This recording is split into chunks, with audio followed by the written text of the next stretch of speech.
இப்படித்தான் பாங்க சொன்னாங்க. இன்னொருத்தர் அப்துல்லாஹ் இப்னு உம்மு மக்தூம் அவர் இப்படித்தான் பாங்க சொன்னார். இன்னொருத்தர் அபூ மஹ்தூரா அவர் கூட இப்படித்தான் பாங்க சொன்னார். ஆனால் நீங்கள் என்ன செய்யுங்க, பள்ளி வாசல்ல பாங்குக்கு முன்னாடி மோதினார் நின்று கொண்டு ஒரு பெரிய கட்டுரை வாசிக்கிறார். எப்படி வாசிக்கிறாரு? அல்லாஹ்வுக்கு பண்ணி பாங்க சொல்லி கூப்பிட வேண்டியதானே. இவர் என்ன பண்றாருன்னா சுப்ஹானல்லாஹி வல்ஹம்துலில்லாஹி வலா இலாஹ இல்லல்லாஹு அல்லாஹு அக்பர் வலா ஹவுல வலா குவத இல்லா பில்லாஹில் அலில் அலீம்ங்கறாரு.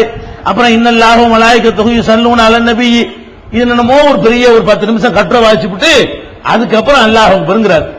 இப்ப நான் என்ன கேட்கிறேன்னா இத தீன் என்று மார்க்கம் என்று நீங்கள் செய்கிறீர்கள். இப்படி சொன்னது யார் உங்களுக்கு? பாங்குக்கு முன்னாடி இன்னல்லாஹு மலாயிகத்துஹுன்னு சொல்லணும் ரசூலுல்லாஹ் சொன்னாங்களா?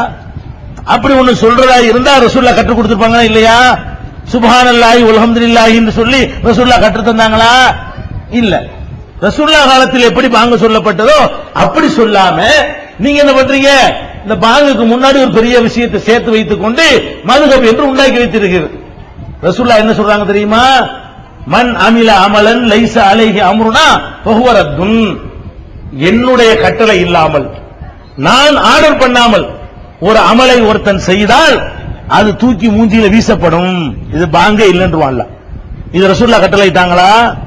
தீனு மார்க்கம்னு ஒண்ணு செய்யறதா இருந்தால் அதை சொல்றதுக்கு தான் ஒருத்தர் அல்லாஹ் அனுப்புனான். எப்படி பாங்க சொல்லணும் என்பது உள்பட எல்லாத்தையும் சொல்லி தருவதற்கு தான் யார் அனுப்புனா? ரசூல் அனுப்பியிருக்கான் அல்லாஹ். அவங்க சொல்லி தந்துட்டு போயிட்டாங்க. நீங்க என்ன பண்றீங்க? அது பத்தாது, அவர் கம்மியா சொல்லி தந்துட்டாரு, நாங்க இன்னும் கொஞ்சம் கூட சேர்க்க போறோம் அப்படின்னு போனீங்கன்னா சுருட்டி மூஞ்சில எல்லாம் எரிஞ்சிருவோம்.